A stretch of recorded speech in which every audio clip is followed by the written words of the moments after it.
Bismillahirrahmanirrahim. Assalamualaikum warahmatullahi wabarakatuh. Perkenalkan, nama saya Rastika dengan NIM 0320011348. Saya mahasiswi di Universitas Muhammadiyah Buton dengan program studi Pendidikan Guru Sekolah Dasar, Fakultas Keguruan dan Ilmu Pendidikan.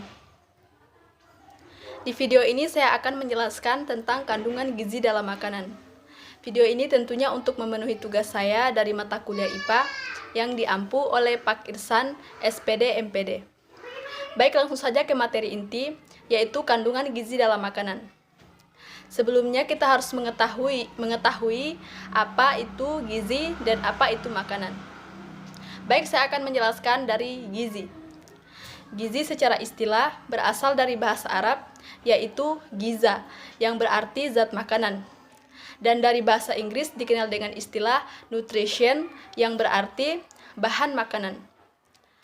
Gizi mempunyai pengertian secara luas, yaitu suatu organisme atau proses organisme menggunakan makanan yang dikonsumsi secara normal untuk mempertahankan kehidupan, pertumbuhan fungsi-fungsi organ, serta menghasilkan tenaga.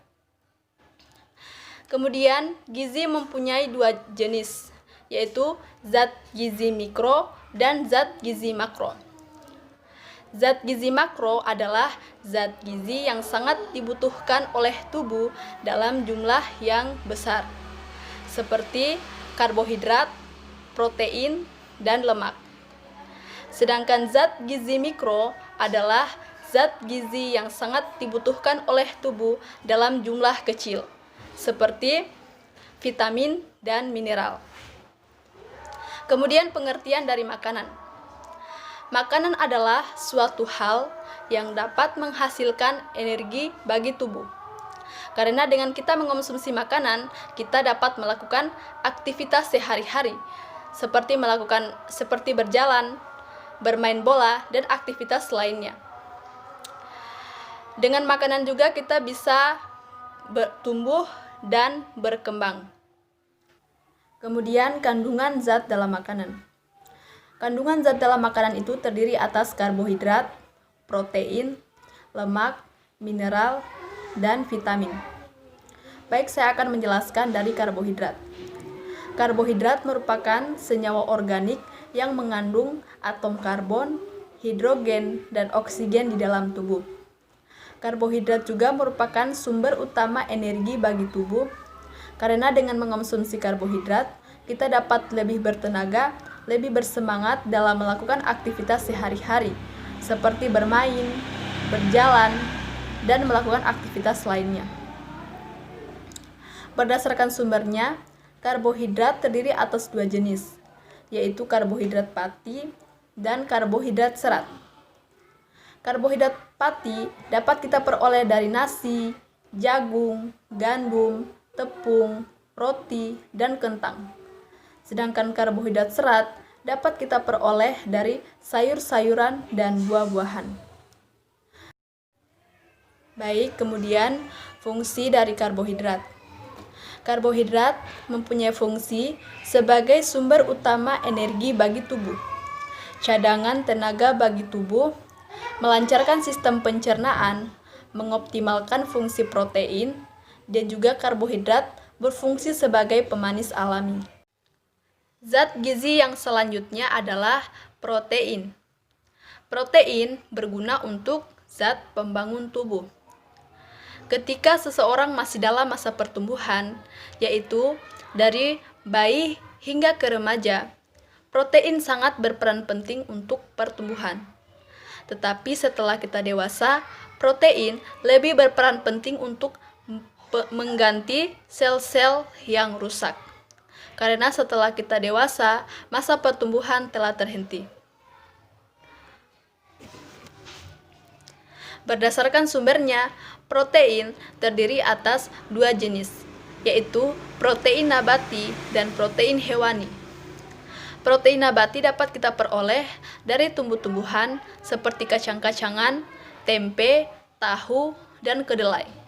Sedangkan protein hewani dapat kita peroleh dari daging, susu, ikan, telur, dan lain sebagainya.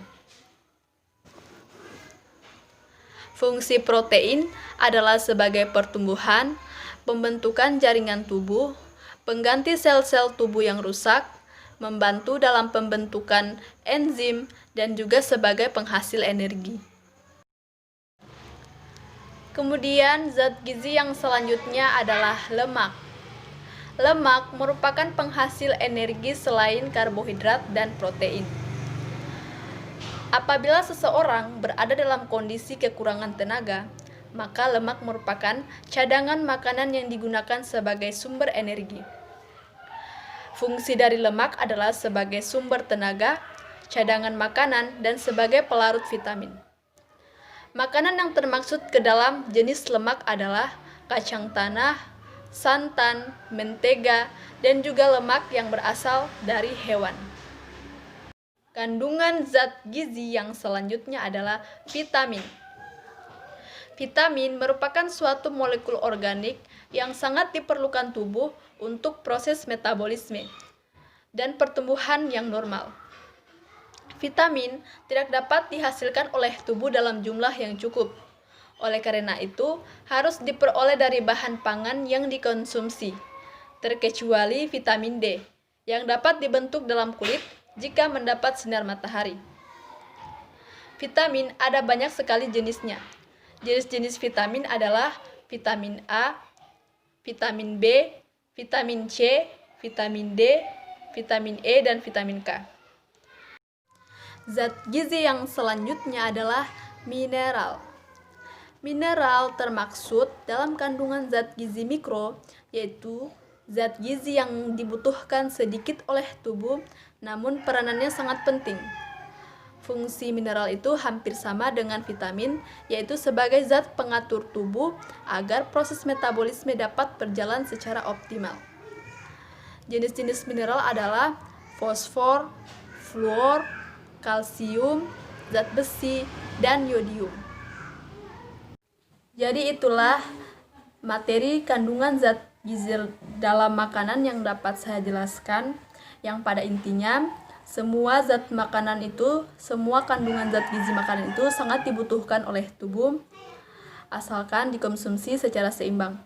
Apabila dikonsumsi secara berlebihan akan memberikan dampak buruk terhadap tubuh, yaitu seperti kegemukan, kenaikan berat badan. Kemudian apabila dikonsumsi secara kurang akan memberikan dampak yang buruk juga bagi tubuh seperti kekurus atau kekurangan gizi. Jadi semuanya harus dikonsumsi secara seimbang. Itu saja mungkin yang dapat saya jelaskan. Saya akhiri dengan terima kasih. Assalamualaikum warahmatullahi wabarakatuh.